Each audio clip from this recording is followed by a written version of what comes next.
Coucou, bienvenue dans ma maison à Cicerou. Je suis encore dans mon road trip, donc présentement je suis au Manitoba. Et oui, je suis sortie de l'Ontario. Si tu me suis un peu sur les médias sociaux, tu vois que je documente beaucoup dans les stories, dans mon blog. Je fais plus de vidéos où je documente. On dirait que ça fait beaucoup de création de contenu. Hein? J'ai de la misère à gérer tout ça. Mais j'avais envie ce soir de venir te faire une vidéo. Je dis ce soir parce que je pense qu'il est 7h30, 7h30. J'avais envie de venir faire une vidéo parce que aujourd'hui en roulant, j'ai fait une pause de 5 jours dans un camping parce que en sortant de l'Ontario, j'étais complètement épuisée. Fait que quand je rentrais au Manitoba, j'ai trouvé un camping qui me plaisait, puis j'ai décidé, tiens, c'est ici que je vais rester pendant 5 jours. Fait que là, je suis restée là pendant 5 jours, puis ce matin, je quittais. J'ai fait à peu près 2 heures de route pour m'avancer vers le Manitoba. Puis là, tantôt, je finissais de préparer mon petit itinéraire. Qu'est-ce que j'avais envie de voir? Comment je peux faire pour aller sur le bord d'un lac, puis tout ça. Puis, j'ai décidé de venir te faire une petite mise à jour de tout ce qui se passe. Puis cette mise à jour-là, j'ai envie de le faire en te disant, en te nommant 5 grandes prises de conscience que j'ai faites, 5 grands apprentissages que j'ai faits. Si tu lis mon blog, mon journal de bord, parce qu'à chaque semaine, à chaque jour, j'écris un journal de bord, puis je le publie une fois par semaine. Dans ce blog-là, ce que j'ai fait, c'est qu'à la fin de chaque jour, je nomme un apprentissage que j'ai fait. Donc, comme je suis rendue à mon 29e jour aujourd'hui, j'ai 29 apprentissages de fait, mais j'en ai sélectionné 5 à date, puis j'avais le goût de jaser de ça avec toi. Donc, le premier grand apprentissage, puis ils sont pas en ordre d'importance, là, on y va go with the flow, comme ils sont venus, comme ils me viennent en tête. Donc, le premier grand apprentissage que j'ai fait, c'est que, il commence à être vraiment le temps que j'arrête de me soucier ce que les autres peuvent dire puis ce que les autres pensent. En fait, je me mets beaucoup de pression avec ce que j'ai annoncé, ce que j'ai dit, ce que je pense que les autres s'attendent de voir de mon voyage. Puis ça, je le vois. Je l'ai beaucoup vu au début dans ma préparation avant de partir. Je me disais, hey, j'ai pas le choix, j'ai fait cet itinéraire-là, il faut vraiment que je le fasse. Comment je vais le faire en 5 mois, vu que là, j'ai décidé de pas partir le 1er mai, mais de partir le 1er juin. Puis je me mets énormément de pression sur tout. Énormément de pression sur du moment que je dis quelque chose ou que j'ai un engagement, là, je me dis, mon Dieu, les gens vont être déçus, En fait, je pense que je me donne beaucoup trop d'importance dans la vie des autres. C'est ça mon problème. Parce que dans le fond, les gens, on va s'entendre, là. Fait que, puis ceux qui s'en sacrent pas, ben c'est souvent des gens qui vont critiquer ou qui vont se servir de ça pour me renoter des affaires. Puis eux, ben, j'ai appris durant mon voyage à les regarder et à faire « Oh, toi, justement, combien de fois tu as traversé le Canada en VR toute seule? » Ça relativise les choses. C'est pas pour être arrogante, c'est comme pour moi me dire « Hey, c'est moi qui le fais, ce voyage-là. C'est moi qui opère, qui conduit ce VR-là. » Fait que je peux toujours bien le faire à la manière que je veux, puis aussi en respectant mes ressentis, parce que c'est bien beau d'avoir un plan, c'est bien beau d'avancer, mais quand on vit des choses, il faut aussi être à l'écoute de ça, parce que c'est ça le plus gros objectif de mon voyage, c'est d'aller à la rencontre de moi-même, puis pour ça, ben il faut que j'observe comment je suis. Fait que ça, c'est mon apprentissage numéro 1, qui commence à être grandement temps que j'arrête de me préoccuper toujours de ce que les autres vont penser puis de ce que les autres vont dire. 53 ans, là. Peux-tu passer un autre appel là-dessus? Deuxième grand apprentissage. La seule façon de rendre ma vie facile, c'est de m'assurer d'avoir de la joie à chaque jour. C'est de m'assurer de faire des choses qui me mettent en joie à chaque jour. Moi, oups, il vient de passer une mouche. Moi, je viens d'un milieu où j'ai beaucoup entendu la vie, c'est pas facile. Faut travailler fort dans la vie. Faut faire des efforts dans la vie. Puis ça l'a créé en moi que c'est comme si je donnais plus de valeur à une vie qui était rochante qu'à une vie qui était facile. Et comme ma vie il y a pas des grosses affaires difficiles dans ma vie, tu sais, j'ai pas eu de maladie, il y a pas eu tu sais, il y a pas eu de grands drames dans ma vie. Ben, je me crée des difficultés ou je me crée de la lourdeur moi-même. Ça, c'est niaiseux. Fait que pendant mon voyage, je me rends compte que quand je sens que tout est lourd, ben, j'ai juste à mettre des petits bouts de joie là-dedans. Puis plus je mets des petits bouts de joie, plus je fais comme, ben oui, mais pourquoi je fais ça de même? Si j'aime même pas ça, faire ça. Ou, si je trouve ça dur, faire ça de cette manière-là, y a-t-il une autre manière de le faire où est-ce que je vais être dans la joie? Comme par exemple, ce voyage-là. Hein? Parce je suis là-dedans. Moi, là, pour être dans la joie, je ne peux pas aller visiter des sites touristiques. Je ne peux pas passer mon temps dans les musées ou dans les endroits touristiques. Ça me pue au nez. J'haïs ça. Il y a trop de monde. C'est fret. C'est le fun, on apprend plein de choses, mais je peux apprendre autrement. Moi, ce voyage-là, je le fais en allant sur des bords de l'eau, en faisant des randonnées, en me promenant dans des petites villes par rapport, en mangeant de la crème molle, en m'assoyant, en regardant les gens, en leur inventant une vie. Si tu lis mon blog, tu vas voir que j'aime bien ça, inventer une vie aux gens que je vois. Imaginez la vie qu'ils ont. Fait que moi, là, c'est ça qui me remplit de joie. Ce qui me remplit de joie, là, c'est quand je lave mes cheveux. La journée où je lave mes cheveux, ça me rend tellement heureuse.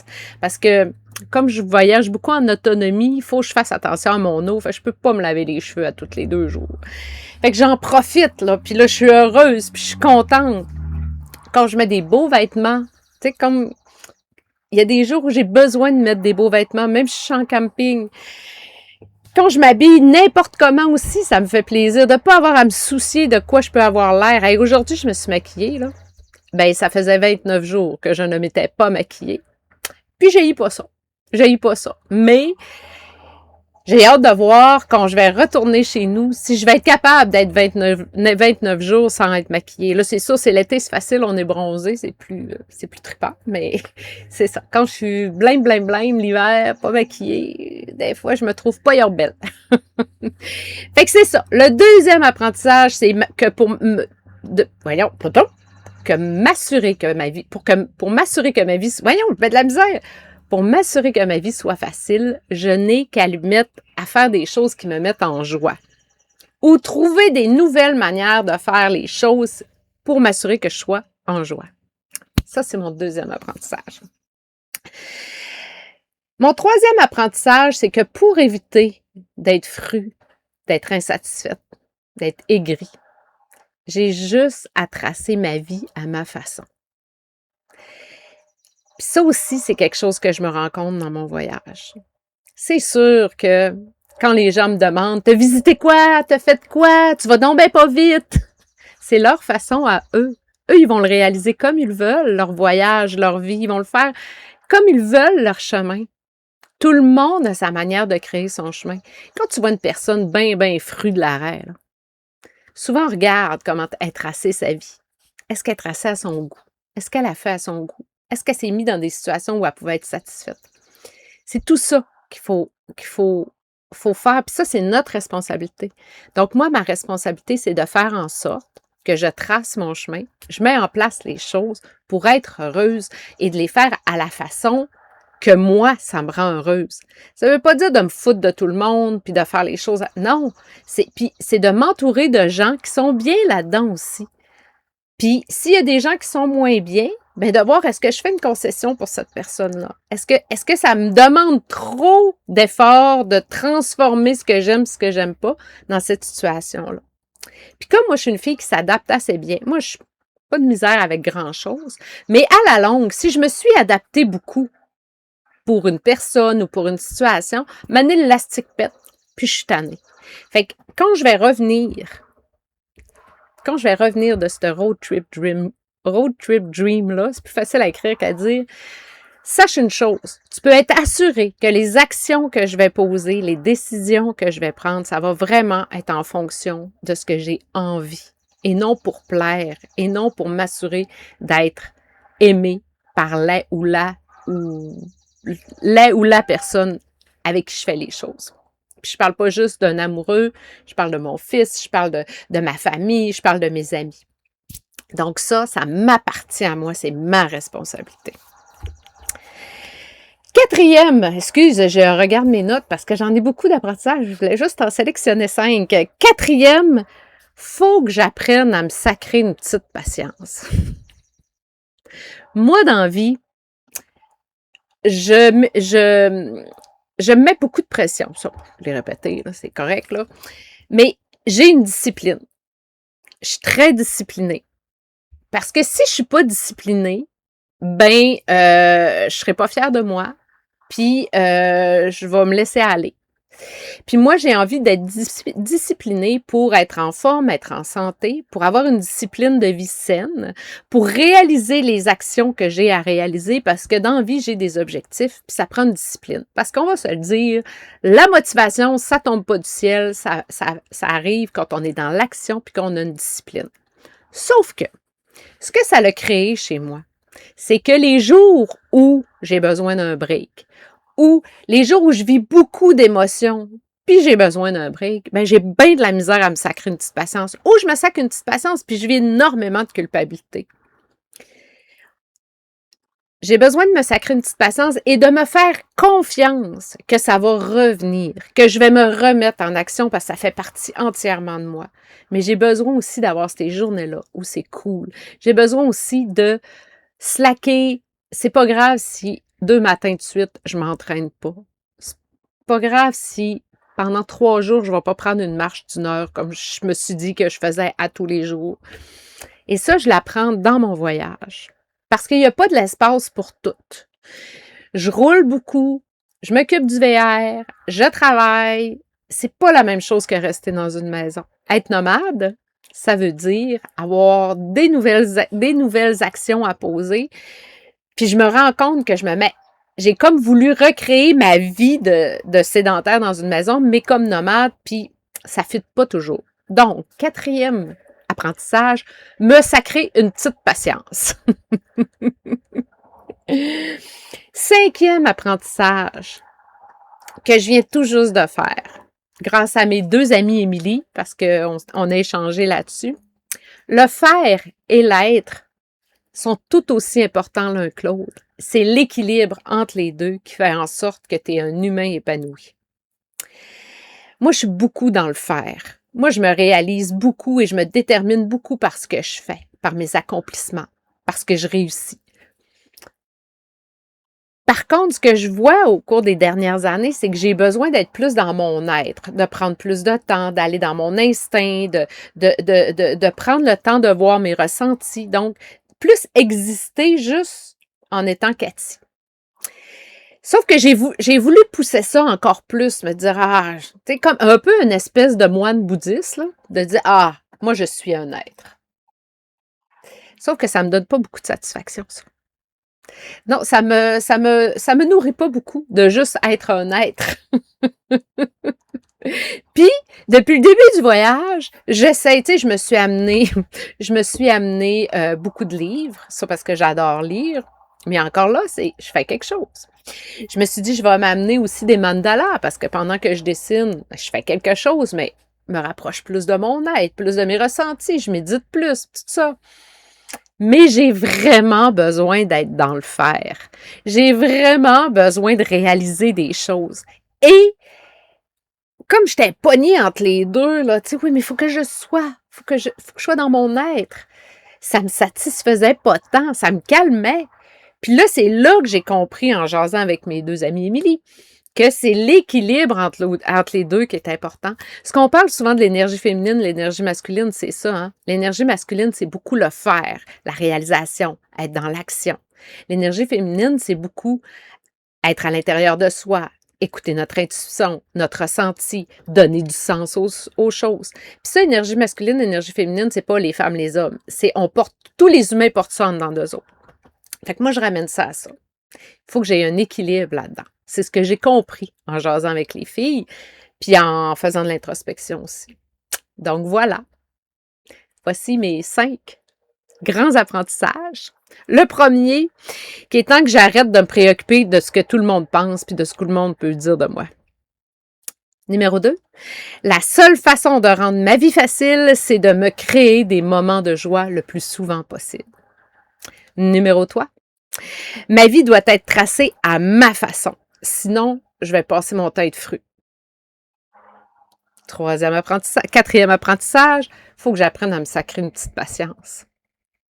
Et cinquième apprentissage, l'être et le faire sont tout aussi importants dans la vie.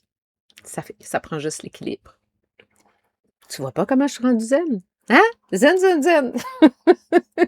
Fait que voilà, c'est les 5 grands apprentissages à venir à date que j'intègre, que j'ai capté. J'en suis à ma partie 2 de mon voyage. Pourquoi partie 2? Parce que il me reste une vingtaine de jours à faire avant que mon amoureux vienne me rejoindre. Et après ça, on revient au Québec ensemble. Donc, ce sera la partie 3 quand on reviendra ensemble. Et après ça, je verrai qu'est-ce qui va être de la prochaine partie. Quand je serai de retour chez nous, j'ai besoin de retourner chez nous. Mais là, c'est ça. La partie 2 m'appartient.